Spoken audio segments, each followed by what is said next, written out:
अगर दुनिया के किसी इंसान को पता चल जाए कि उसको फांसी की सजा होने वाली है तो उसका रिएक्शन शायद कुछ ऐसा होगा। बट एक इंसान ऐसा भी था जिसको जब फांसी की सजा सुनाई गई तो उसका रिएक्शन कुछ ऐसा था।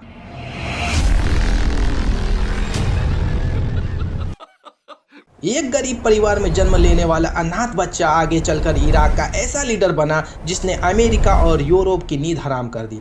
एक ऐसा आयरन मैन जिसका नाम सुनते ही पूरी दुनिया की धड़कनें तेज हो जाती थी। एक लीडर जिसे कुछ लोग हीरो बोलते हैं और कुछ लोग डिक्टेटर। और फिर एक फैसला जिसने मिडिल ईस्ट का नक्शा हमेशा के लिए बदल दिया। यह है उस इंसान की कहानी जिसकी जिंदगी ताकत, डर और फैसलों का वो तूफान थी जो आज भी दुनिया को सोचने पर मजबूर करती है। जिसने सभी अरब मुल्क से कहा तुम मेरा साथ दो, मैं अमेरिका और इजराइल को दुनिया के नक्शे से मिटा दूंगा। उस आयरन मैन का नाम था सद्दाम हुसैन। सत्ता में आते ही सद्दाम हुसैन ने सबसे पहले इराक के तेल उद्योग को नेशनलाइज कर दिया एंड 1979 में इराक के राष्ट्रपति बन गए। 1980 तक इराक की जीडीपी को अरबों डॉलर तक पहुंचा दिया। ईरान की बढ़ती ताकत अमेरिका को रास न आई और वो इराक के आयल पर अपना कब्जा जमाने के फिराक में पड़ गया। इधर सद्दाम हुसैन ने कुवैत और ईरान से जंग छेड़ दी जो कि उसकी सबसे बड़ी गलती थी। जंग लंबी चली और अमेरिका को वो मौका भी मिल गया। उसने सद्दाम हुसैन को झूठे आरोप में फंसाकर 30 दिसंबर 2006 को इराक की विशेष अदालत द्वारा, जो कि अमेरिका की पपेट थी, फांसी की सजा दिलवा दी। आखिर अमेरिका ने कौन से झूठे आरोप सद्दाम हुसैन पर लगाए? सद्दाम हुसैन ने इराक की सत्ता अपने हाथ में कैसे ली? ईरान और कुवैत से जंग क्यों की? अपने आखिरी वक्त में सद्दाम हुसैन कहां जाकर छुपे थे? क्या वो एक विजनरी लीडर थे या रूथलेस डिक्टेटर, या फिर दोनों का एक डेंजरस मेल? आज हम खोलने वाले हैं उन सारे राज को जो इराक के आयरन मैन ने दुनिया से छिपा कर रखे थे।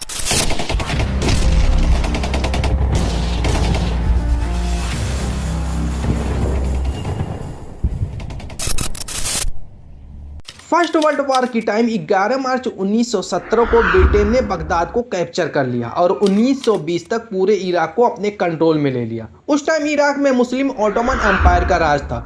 इराक को अपने कंट्रोल में लेने के बाद ब्रिटेन ने 23 अगस्त 1921 को फैसल फर्स्ट को वहां का किंग बना दिया, जो कि अंग्रेजों का एक पपेट था। फैसल फर्स्ट ने 1933 तक शासन किया।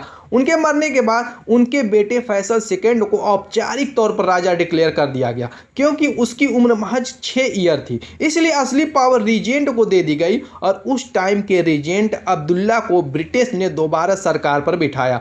वही इराक का रियल रूलर बन गया। बट इराकी जनता ब्रिटिशर्स और उनके पपेट बादशाह से खुश नहीं थी। ब्रिटिशर्स को रोकने के लिए रशीद अली अल किलानी के नेतृत्व में एक ब्रिटिश विरोधी सरकार का गठन हुआ, जिसके परिणाम स्वरूप ब्रिटिशर्स और रशीद के नेतृत्व वाली सरकार के बीच एक युद्ध हुआ जिसे एंग्लो इराकी युद्ध कहा गया, जो 2 मई 1941 को शुरू हुआ और 31 मई 1941 को मित्र राष्ट्रों की जीत के साथ समाप्त हुआ। युद्ध केवल 30 दिनों तक चला, जिसके बाद ब्रिटिश समर्पित राजशाही बहाल कर दी गई और ब्रिटिश सेना ने देश में अपना प्रभाव बनाए रखा। लेकिन इराक का पपेट बादशाह इराक मुल्क को संभाल नहीं सका, क्योंकि कुछ ही अरसे बाद इराक के बादशाह को उसके तख्त से हटा दिया गया और पूरे इराक में एक बहुत बड़ी कंफ्यूजन पैदा हुई। और 1941 से 1979 के बीच इराक में बार बार तख्तापलट होने लगा। इराक की इसी कंफ्यूजन के कुछ साल पहले 28 अप्रैल 1937 इराक के तिकरित के पास अल अवजा गांव में एक यतीम बच्चा पैदा हुआ। नाम रखा गया सद्दाम हुसैन। लेकिन सद्दाम कोई आम बच्चा नहीं था। उसके पैदा होने से पहले उसका बाप मर चुका था और जब सद्दाम की मां को उसके पति के मरने का पता चला, उसने सद्दाम के पैदा होने से पहले ही सुसाइड करने की कोशिश की। एक यतीम बच्चा होने की वजह से सद्दाम हुसैन को बचपन से उसके दोस्त तंग किया करते थे, जिसकी वजह से कहा जाता है कि सद्दाम हुसैन बहुत सी छोटी उम्र में ही अपने साथ एक स्टील की राड लेकर फिरता था और जो भी बच्चा उसे तंग करता था वो सीधा उस स्टील की राड से उसके सर पर मारता था। मतलब सद्दाम हुसैन के दिल में बचपन से ही डर नाम की कोई चीज़ नहीं थी। इसके कुछ ही अरसे बाद जब सद्दाम हुसैन की मां ने दूसरी शादी की, सद्दाम का सौतेला बाप इब्राहिम अल हसन उस पर इतना जुल्म करने लगा कि सिर्फ 10 साल की उम्र में अपने घर छोड़ करके सद्दाम हुसैन बगदाद भाग गया और जाकर अपने मामू खैरुल्लाह तुल्फा के साथ रहने लगा। और यहाँ उसकी ज़िंदगी हमेशा के लिए बदलने वाली थी, क्योंकि उसके मामू का ताल्लुक इराक की एक छोटी सी पॉलिटिकल बाथ पार्टी से था। इस पार्टी में सिर्फ 100 या 200 लोग थे। सद्दाम हुसैन ने छोटी सी उम्र में इस पार्टी को ज्वाइन किया। इस पार्टी में सबको पता था कि सद्दाम हुसैन की एज तो बहुत कम है, लेकिन यह इस पार्टी का सबसे वायलेंट और बहादुर मेंबर है। जिस टाइम सद्दाम हुसैन ने इस पार्टी को ज्वाइन किया था, इस पार्टी के लोग अमेरिका की सीआईए के साथ मिलकर इस वक्त के इराक के प्राइम मिनिस्टर अब्द अल करीम कासिम को मारने की प्लानिंग कर रहे थे और यह एक मुश्किल प्लान था। इसलिए उन्होंने इस काम के लिए बहुत ही खतरनाक लड़कों की ज़रूरत थी। उन्होंने इस काम के लिए सिर्फ 24 साल की उम्र के सद्दाम हुसैन को चुना। 7 अक्टूबर 1959 सद्दाम हुसैन ने अपनी टीम के साथ जाकर प्राइम मिनिस्टर की गाड़ियों पर गोलियों की बारिश कर दी, लेकिन इस हमले के बाद भी प्राइम मिनिस्टर बच गया, जिसके बाद मजबूरन सद्दाम हुसैन इराक को छोड़कर इजिप्ट की तरफ भाग गया। सद्दाम हुसैन का मिशन तो फेल हो चुका था, लेकिन उसकी बहादुरी को देखकर दुनिया के कुछ ताकतवर लोग उससे बहुत इंप्रेस हुए। इसके कुछ अरसे बाद फरवरी 1963 को बाथ पार्टी ने एक सैन्य तख्ता पलट किया और कासिम सरकार को उखाड़ फेंका। इस तख्ता पलट को रमज़ान क्रांति के नाम से जाना जाता है। इसके बाद कासिम को मार दिया जाता है और जैसे ही इराक में सद्दाम हुसैन की पार्टी की हुकूमत बनी, सद्दाम हुसैन वापस इराक की तरफ आया और 17 जुलाई 1968 को अहमद हसन अल बकर को राष्ट्रपति बनाया जाता है। सद्दाम हुसैन को उनका सहयोगी सिर्फ 30 साल की उम्र में इराक का दूसरा सबसे पावरफुल इंसान बना। अब इराक एक आज़ाद कंट्री तो थी, लेकिन इराक के सारे ऑयल और गैस पर ब्रिटिश का कब्जा था। इसलिए जैसे ही सद्दाम हुसैन के पास पावर आई, उसने सबसे पहले इराक के सारे ऑयल और गैस को अपने कंट्रोल में लिया और यहाँ से सद्दाम हुसैन इराक के लोगों के लिए एक हीरो बनने लगा, क्योंकि जैसे ही उसने इराक के ऑयल को अपने कंट्रोल में ली, अचानक एक बार फिर 1973 में इजराइल और अरब की एक बहुत बड़ी जंग शुरू हुई। अरब ममालिक ने इजराइल को हर तरफ से घेर लिया था, लेकिन इस जंग में इजराइल को सुपर पावर अमेरिका की फुल सपोर्ट हासिल थी। अमेरिका की सपोर्ट की वजह से इजराइल ने आसानी से बड़े बड़े अरब ममालिक को हरा दिया। ये देखकर सऊदी अरब के बादशाह किंग फैसल को अमेरिका पर बहुत गुस्सा आया और उसने अमेरिका को सबक सिखाने के लिए सारे अरब कंट्रीज को जमा किया और सब ने मिलकर यह फैसला किया कि हम आज के बाद इजराइल के दोस्त मतलब अमेरिका को अरब का ऑयल नहीं बेचेंगे। और यह अमेरिका के लिए एक बहुत बड़ा झटका था, क्योंकि उस ज़माने में अमेरिका अपना 80% तेल अरब ममालिक से खरीदता था। तो जैसे ही किंग फैसल ने अमेरिका पर यह पाबंदी लगाई, पूरी दुनिया में ऑयल की प्राइस डबल नहीं, ट्रिपल नहीं, बल्कि 4 गुना बढ़ गई। और यह सब अमेरिका को कमज़ोर करने के लिए था। लेकिन इसका सबसे बड़ा फायदा इराक के यंग लीडर सद्दाम हुसैन ने उठाया। सद्दाम हुसैन ने ऑयल की इन नई प्राइसेस को यूज़ करके इराक को एक मॉडर्न कंट्री बनाना स्टार्ट कर दिया। 1979 में कमज़ोर होते राष्ट्रपति अहमद हसन अल बकर को इस्तीफा देने के लिए मजबूर करने के बाद सद्दाम ने पूरी तरीके से सत्ता को अपने कब्जे में ले लिया। राष्ट्रपति बनने के तुरंत बाद उन्होंने बाथ पार्टी के भीतर अपने प्रतिद्वंदियों को खत्म कर दिया। एक कुख्यात पार्टी बैठक में उन्होंने विरोधियों की एक सूची पढ़ी और उन्होंने पार्टी से बाहर कर दिया या फांसी दे दी, जिससे पार्टी में उनका पूर्ण नियंत्रण स्थापित हो गया। राष्ट्रपति बनने के 1 साल के भीतर उसने इराक के हर गांव तक बिजली पहुंचाई, इराक के लोगों के लिए फ्री स्कूल और हॉस्पिटल बनाए। 1980 में इराक की जीडीपी इतनी मजबूत हो गई कि इराक का 1 दिनार $3 के बराबर हो गया। और इस सब के साथ साथ सद्दाम हुसैन ने इराक की पूरी आर्मी को अपने कंट्रोल में ले लिया। सद्दाम हुसैन को मूवी देखने का भी शौक था। यहाँ से सद्दाम हुसैन को अपनी ज़िंदगी की सबसे बड़ी इंस्पिरेशन मिली। अमेरिका में हॉलीवुड की फिल्म रिलीज हुई द गॉडफादर, जो एक माफिया डॉन कॉर्लियोन फैमिली की कहानी है। सद्दाम हुसैन को यह फिल्म इतनी पसंद आई कि उसने अपनी पर्सनालिटी बिल्कुल बदल दी और इस फिल्म की हर चीज़ को कॉपी करने लगा। मतलब जैसे कपड़े गॉडफादर का हीरो पहनता था, वही कपड़े सद्दाम हुसैन भी पहनने लगा। जैसी टोपी वो पहनता था, सद्दाम भी वही टोपी पहनने लगा। और सबसे इंपॉर्टेंट, दोनों बिल्कुल एक ही स्टाइल में सिगार पिया करते थे। अब सद्दाम हुसैन इराक का सबसे ताकतवर इंसान बन चुका था। पूरी दुनिया ने देखा कि बहुत अरसे बाद बिल्कुल हिटलर की तरह एक नया लीडर सामने आ चुका है। जिस टाइम सद्दाम हुसैन इराक का लीडर बना, सेम टाइम ईरान में भी एक नई हुकूमत बनी, आयतुल्लाह खुमैनी। इमाम खुमैनी का इनकलाब इतना बड़ा था कि पूरी दुनिया उनसे डरने लगी थी। खुमैनी ने ईरान के शाह मोहम्मद रज़ा पहलवी, जो कि एक अमेरिकन पपेट था, को उसके तख्त से हटा दिया था और अब इमाम खुमैनी बाकी अरब ममालिक के लोगों को भी इंस्पायर कर रहे थे कि वो भी उठें और अपने बादशाहों के खिलाफ बगावत करें। इसलिए सारे अरब बादशाह ईरान के इमाम खुमैनी से नफरत करने लगे।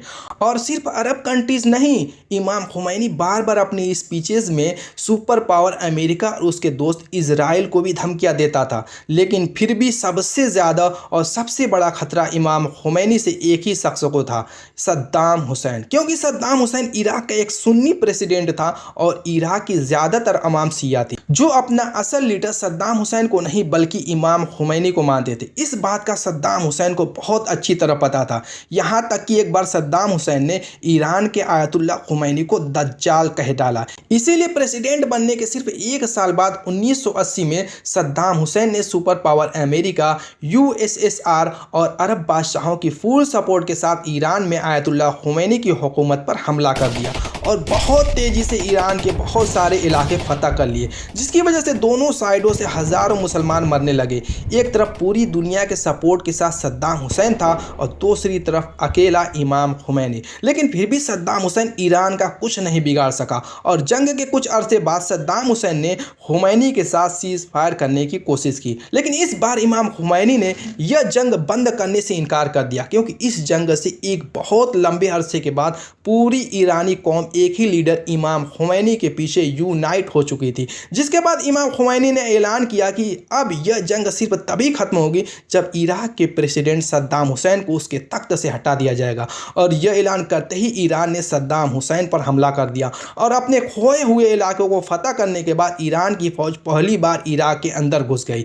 अब तक इराक अपना सारा पैसा ऑयल बेचकर कमाता था, इसलिए खुमैनी ने इराक के ऑयल बेचने के सारे रास्ते बंद कर दिए। जिसके बाद इराक की पूरी फौज हर तरफ से पीछे हटने लगी। अब फाइनली सद्दाम हुसैन डरने लगा था, क्योंकि उसकी हुकूमत के पास पैसे बिल्कुल ख़त्म होने लगे थे। तो सद्दाम हुसैन मजबूरन हर किसी से, अमेरिका, सऊदी, कुवैत, सबसे कर्ज लेने लगा। मतलब अब सद्दाम हुसैन के हालात इतने ख़राब हो चुके थे कि एक दिन एक बहुत ही इंपॉर्टेंट मीटिंग में इराक के हेल्थ मिनिस्टर ने अपने प्रेसिडेंट सद्दाम हुसैन से कहा कि मिनिस्टर प्रेसिडेंट, मेरा ख्याल है अब हमें इमाम खुमैनी की बात मान लेनी चाहिए और आपको इराक के तख्त से रिजाइन कर देना चाहिए। यह सुनकर सद्दाम हुसैन उसे गौर से देखने लगा और वहां बाकी सारे मिनिस्टर से पूछा, क्या कोई और भी इस मिनिस्टर की बात से एग्री करता है? तो सद्दाम के खौफ की वजह से किसी ने भी अपना हाथ नहीं उठाया। जिसके बाद सद्दाम हुसैन ने अपने इस मिनिस्टर को घसीट कर साथ वाले कमरे में ले गया और वहां अपने हाथों से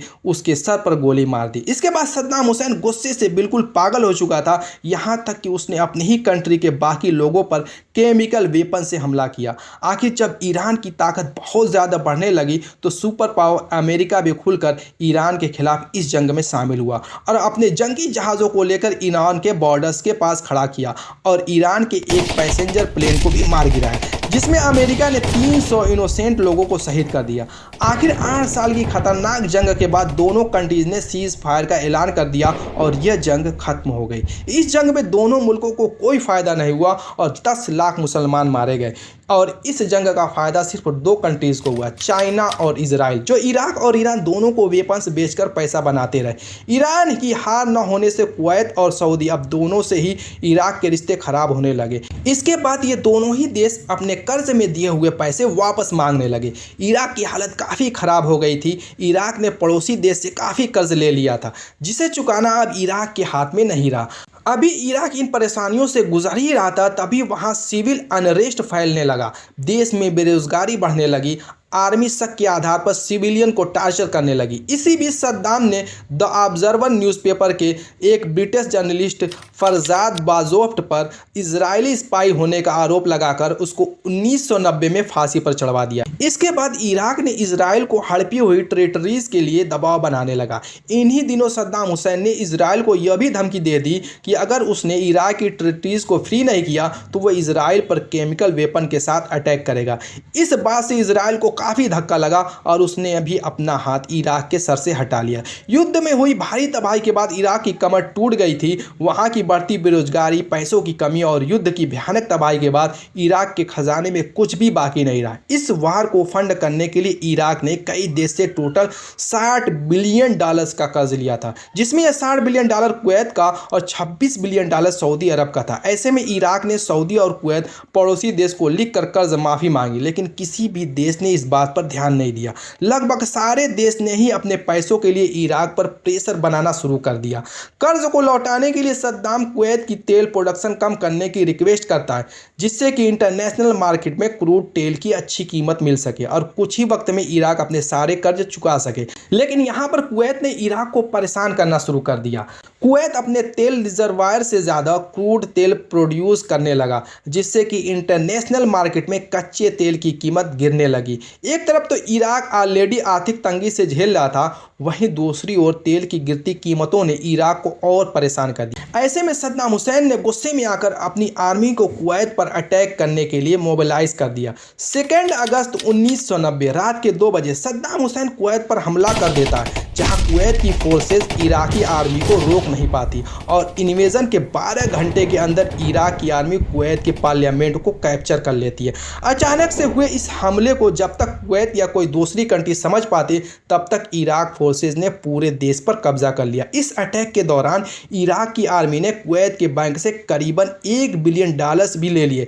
इराक इस बात को अच्छे से जानता था कि कुवैत फोर्स इस वार का सामना बिल्कुल नहीं कर सकती थी।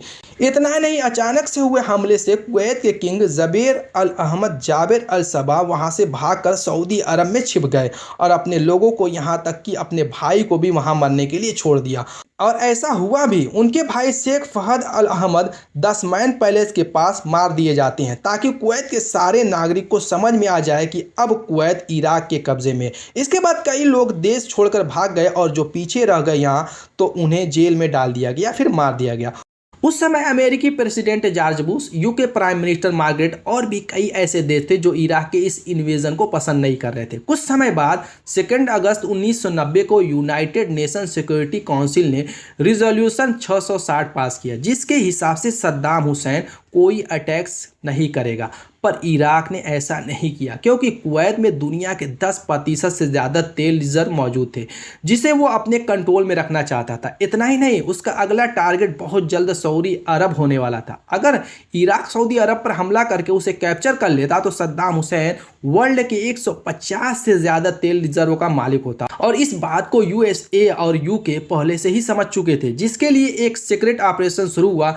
कुवैत पर अटैक के कुछ दिन बाद ही उसकी एक टीम सऊदी के किंग फहद से मिलती है और उन्हें समझाने की कोशिश करती है कि अगर इराक ने उन पर हमला किया तो अरब आर्मी उसे हरा नहीं पाएगी। वैसे इन्वेजन से सऊदी अरब भी बहुत परेशान था, क्योंकि सद्दाम हुसैन ने कई अरब तेल रिजर्व को भी अपने कब्जे में कर रखा था। अपने देश को बचाने के लिए किंग फहद इस एलियंस को अपने वहां आने की परमिशन दे देते हैं। कुवैत की तेल रिजर्व पर अमेरिका की नज़र बहुत पहले से ही थी, और जब यूके प्राइम मिनिस्टर मार्गरेट ने ऑपरेशन के लिए रिक्वेस्ट की, तब यूएसए अपना बेनिफिट देखते हुए इराक के खिलाफ आ जाता है। इसके बाद सबसे पहले यूएनएससी ने इराक पर रिजोल्यूशन 661 के अंदर इकोनॉमिक्स सेक्शन लगा दिया और रिजोल्यूशन 665 के तहत नवल ब्लॉकेड शुरू की। फिर सऊदी अरब को बचाने के लिए मल्टीनेशनल नावल फोर्स बनाई, जिसमें इजिप्ट और सीरिया जैसे 39 देश मौजूद थे। अभी सद्दाम हुसैन ने सऊदी अरब पर हमला नहीं किया था, बट अब वर्ल्ड लीडर सद्दाम हुसैन के खिलाफ हो चुके थे और कोलिजन आर्मी का आगाज हो गया था। 29 नवंबर 1990 यूएनएससी रिजोल्यूशन 670 को पास करता है, जिसके हिसाब से सद्दाम हुसैन को 6 हफ्ते के अंदर अंदर यानी 15 जनवरी तक इस इन्वेजन को बंद करना होगा। बट इस वार्निंग का सद्दाम हुसैन पर कोई असर नहीं पड़ता। उसे ऐसा लग रहा था कि इराक की आर्मी के आगे कोई कोलिजन फोर्स टिक नहीं पाएगी, और अगर ऐसे में अमेरिकन सोल्जर की जान जाती है तो उसकी जनता वियतनाम वार की तरह अपनी सरकार के अगेंस्ट में रिवॉल्ट कर देगी। वहीं दूसरी ओर कोलिशन फोर्सेस ये बात अच्छी तरह से जानती थी कि सद्दाम के लिए मास डिस्ट्रक्शन का वेपन यूज करना कोई बड़ी बात नहीं थी, क्योंकि कुछ साल पहले ही इराक ने केमिकल वेपन्स का इस्तेमाल कादसी मिलिट्री पर किया था। और इसी को ध्यान में रखते हुए कोलिशन फोर्सेस के कई सोल्जर को इससे बचने की ट्रेनिंग दी जाने लगी। सद्दाम हुसैन को मिली डेडलाइन के खत्म होने से एक हफ्ता पहले ही सऊदी अरब में 7 लाख से ज्यादा कोलिशन फोर्सेस के सोल्जर जमा हो जाते हैं। इतना ही नहीं, दुनिया भर से बेस्ट पायलट, जेट फाइटर और एयरक्राफ्ट उस वक्त सऊदी में मौजूद थे और पूरी तरह इराक के किसी भी हमले से लड़ने के लिए तैयार रहते हैं। इसके बाद इराक को वार्निंग दी जाती है कि अगर इराक ने वार के दौरान फोर्सेस पे केमिकल वेपन से हमला किया तो अमेरिका उसका जवाब न्यूक्लियर वेपन से देगा। इस आखिरी समझौते का भी नतीजा कुछ नहीं निकलता और ऑपरेशन डेजर्ट स्टॉर्म शुरू हो जाता है। 15 जनवरी 1991 को यूएन से मिली डेडलाइन एक्सपायर हो जाती है, जिसके 2 दिन बाद 17 जनवरी को कोलिशन फोर्सेस के एयरक्राफ्ट इराक और कुवैत के एरिया में इंटर करते हैं, बम गिराना शुरू कर देते हैं। इतने भारी बमबारी का सामना करना इराकी फोर्सेस के लिए बेहद मुश्किल हो जाता है। कोलिशन फोर्सेस इराक के कैपिटल बगदाद को सबसे पहले निशाना बनाती है और यहाँ लगातार अटैक्स किए जाते हैं। इसके बाद इराक के रडार्स और कम्युनिकेशन नेटवर्क को डिस्ट्रॉय किया जाता है और फिर मिलिट्री स्टेशन और पावर स्टेशन को तबाह किया जाता है।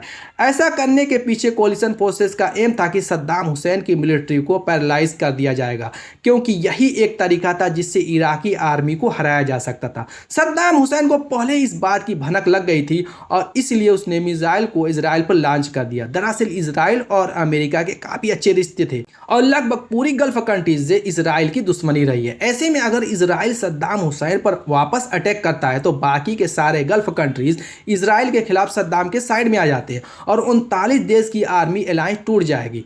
ऐसे में अमेरिका ने आगे बढ़कर इजराइल को रिटेलिएट करने से रोक दिया। पूरी दुनिया को ऐसा लगता था कि शायद इजराइल अमेरिका की बात नहीं सुनेगा और रिटेलिएट करेगा, बट ऐसा नहीं होता और वो अमेरिका की बात मान लेता है। इसके बाद कोलिशन फोर्सेस ने इराक के कई ट्रूप्स को मार गिराए और फिर 24 फरवरी को कोलिशन फोर्सेस जमीन पर उतरती है और इराक की फोर्सेस को कुवैत से बाहर कर देती है। यहाँ पर कोलिशन फोर्सेस के 2 एम्स थे, पहले कुवैत को इराक से आज़ाद करना और दूसरा इराक द्वारा छिप कर इजराइल पर अटैक करने वाले फोर्सेस को खत्म करना, जिसे 3 दिन के में कोलिशन फोर्सेस ने कर दिखाए। 27 फरवरी 1991 को सद्दाम हुसैन अपने आर्मी को इराक वापस बुला लेता है और इधर जॉर्ज बुश ये घोषणा करता है कि कुवैत इराक के चंगल से आज़ाद हो चुका है। इस वार के बाद इराक की इकोनॉमी बहुत नीचे आ गई और आज भी यहाँ के लोग सद्दाम हुसैन के कई गलत फैसलों के नतीजा भुगत रहे हैं। इस टाइम यूएनएससी अगर चाहती तो सद्दाम हुसैन को अरेस्ट कर सकती थी, पर उन्होंने ऐसा नहीं किया, जिसके कारण सद्दाम इराक पर कुछ और सालों तक राज करता रहा। इस युद्ध का असर पूरे गल्फ कंट्रीज में तो हुआ ही, लेकिन साथ ही साथ इसका असर भारत पर भी हुआ। कुवैत में हजारों भारतीय लोग रहते थे जो कि ज्यादातर वहां क्रूड तेल रिफाइनरी और तेल वेल्स में काम करते थे। इस इन्वेजन के दौरान कुवैत में लगभग 1,70,000 इंडियन फंसे हुए था और उन्हें इस वार जोन से निकालना बेहद जरूरी है, जिसके लिए तब भारत ने इंडिया फ्लाइट की मदद से ऑपरेशन एयरलिफ्ट लॉन्च किया था, जिसमें 1,70,000 लोगों को सिविल एयरक्राफ्ट से इंडिया लाया गया। यहाँ पर एक इंटरेस्टिंग बात यह भी थी कि इस समय भारत और इराक के अच्छे रिलेशंस होने के कारण कुवैत में रह रहे इंडियन को देश से बाहर जाने की परमिशन दे दी गई थी। इतने बड़े रेस्क्यू ऑपरेशन के दौरान इंडियन गवर्नमेंट को और भी कई परेशानियां आई, जैसे वहां कम्युनिकेशन करना काफ़ी मुश्किल था, जिस वजह से वहां के पूरे हालात समझ में नहीं आ रहे थे। इसी वार पर बेस्ड कुछ साल पहले अक्षय कुमार की मूवी एयरलिफ्ट आई थी, जिसे देखकर आप समझ जाएंगे कि ऑपरेशन कितना मुश्किल भरा था, लेकिन फिर भी इंडियन के टॉप पायलट की मदद से यह ऑपरेशन सफल हो पाया। गल्फ वार के खत्म होते ही इराक टूटने के हालात में पहुंच गया। सद्दाम हुसैन से कई सारे अधिकार छीने गए और वहां पर अवेलेबल सारे वेपन को डिस्ट्रॉय कर दिया गया।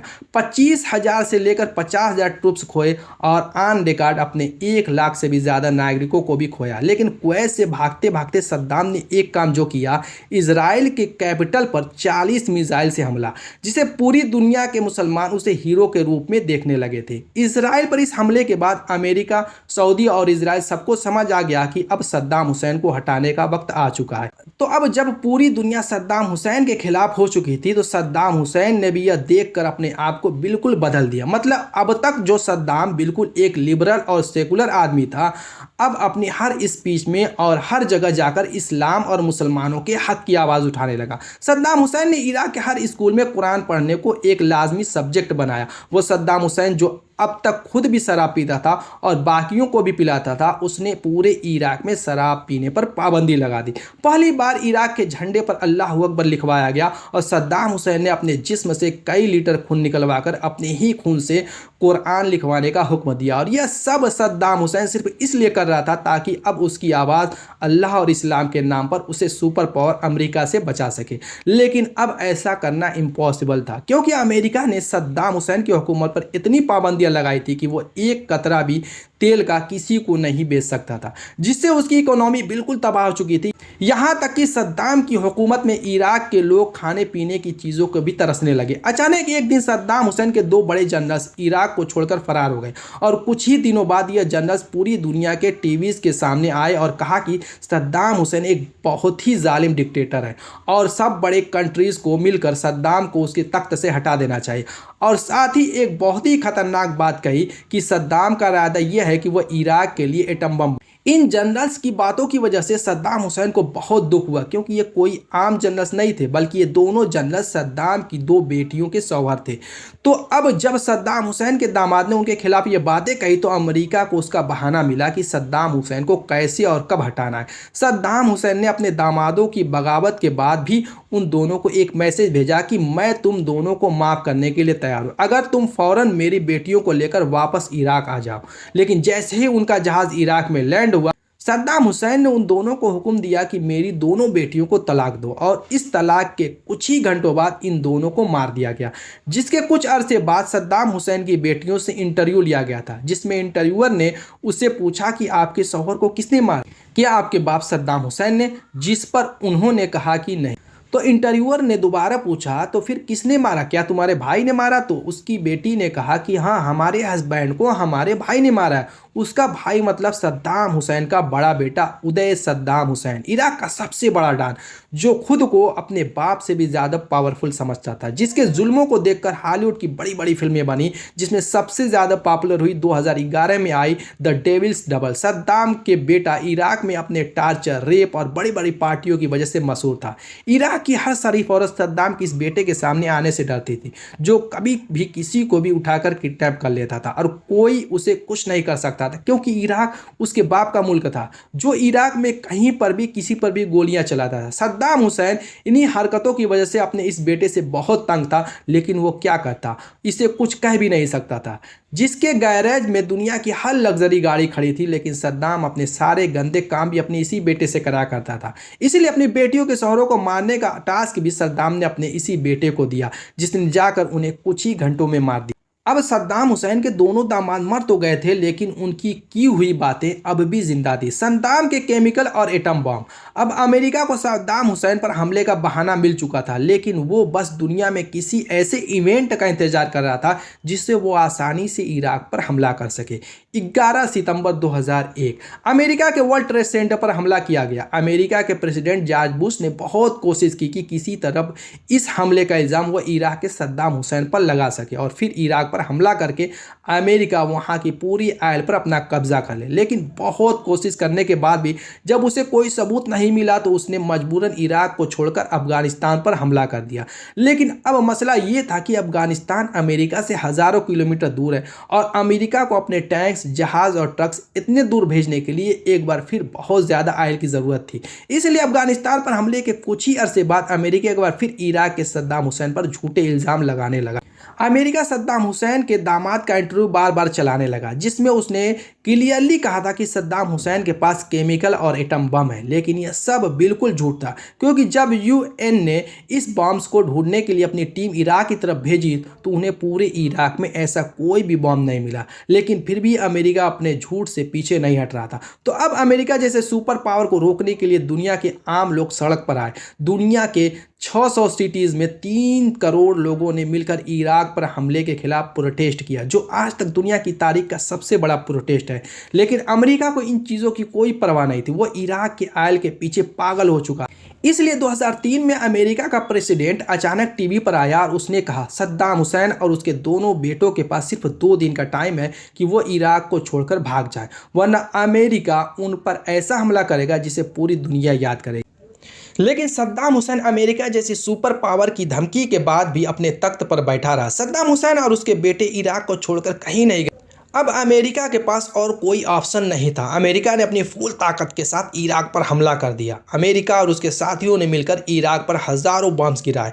अब तक सद्दाम इतना कमज़ोर हो चुका था कि अमेरिका ने सिर्फ 1 महीने में पूरे इराक पर कब्जा कर लिया। ये देखकर सद्दाम हुसैन और उसके दोनों बेटे अमेरिका की फ़ौज से भागकर अलग अलग जगहों पर छिप गए। जिसके बाद अमेरिका की फ़ौज हर तरफ इन बाप बेटों को ढूंढने लगी और पूरे इराक में ऐलान किया कि सद्दाम के बेटों के सर की कीमत 15-15 मिलियन और बाप के सर की कीमत 25 मिलियन है। अब सद्दाम हुसैन को ढूंढना तो बहुत मुश्किल था, लेकिन उनके दोनों बेटे एक साथ एक बहुत ही करीबी दोस्त के घर छिपकर बैठे हुए थे, जहां कहा जाता है कि ये दोनों भाई कई दिन तक सारा दिन वीडियो गेम्स खेला करते थे। लेकिन जैसे ही अमेरिका ने इन दोनों के सर की कीमत 15-15 मिलियन रखी, इनका दोस्त भी इन पैसों के लालच में आया और अपनी दोस्ती को भूल गया। उसने सद्दाम हुसैन के बेटों को कहा, मुझे एक बहुत ही ज़रूरी काम से बाहर जाना।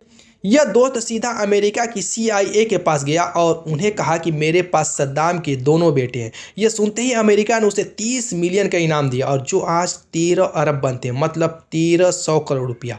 अमेरिका ने यह सारे पैसे उन दोस्तों को दिए और जाकर सद्दाम के दोनों बेटों के घर को हर तरफ से घेर लिया। लेकिन सरेंडर करने के बजाय सद्दाम के दोनों बेटों ने अमेरिका की फौज पर हमला कर दिया। आखिर 3 घंटों की सख्त लड़ाई के बाद अमेरिका ने इन दोनों भाइयों को मिसाइल से उड़ा दिया। जैसे ही अमेरिका की फौज घर के अंदर गई, उन्होंने देखा कि सद्दाम के दोनों बेटे जमीन पर मरे पड़े हैं, लेकिन अब भी घर के अंदर से कोई उन पर फायरिंग कर रहा है। जब उन्होंने गौर से देखा तो उन्हें पता चला कि यह तो एक छोटा सा बच्चा है जो उन पर फायरिंग कर रहा है। यह छोटा सा बच्चा कोई और नहीं बल्कि सद्दाम का पोता मुस्तफ़ा सद्दाम हुसैन, जो इतनी छोटी सी एज में भी अमेरिकन के सामने सरेंडर करने को तैयार नहीं था। जिसके बाद अमेरिका ने इस बच्चे पर भी फायरिंग करके उसे मार दिया।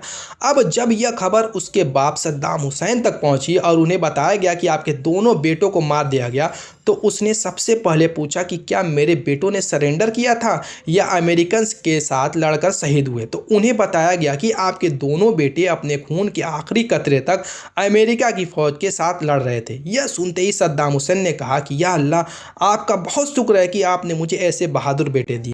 जिसके बाद सद्दाम हुसैन ने रेडियो पर आकर एक स्पीच की और कहा कि मेरे दोनों बेटों को शहीद कर दिया गया, लेकिन अगर मेरे ऐसे 100 और बेटे होते, मैं उन सबको अपनी कौम के लिए कुर्बान कर देता। आखिरी कई महीनों तक सद्दाम हुसैन को ढूंढने के बाद अमेरिका को इस बात का पता चला कि सद्दाम हुसैन एक खास मछली को बहुत ही शौक से खाता है, और इसी मछली की खबर को फॉलो करते करते सद्दाम हुसैन का पुराना दोस्त अमेरिका की फौज को उसके घर तक लेकर आया, जो एक बहुत ही खराब और टूटी हुई झोपड़ी थी।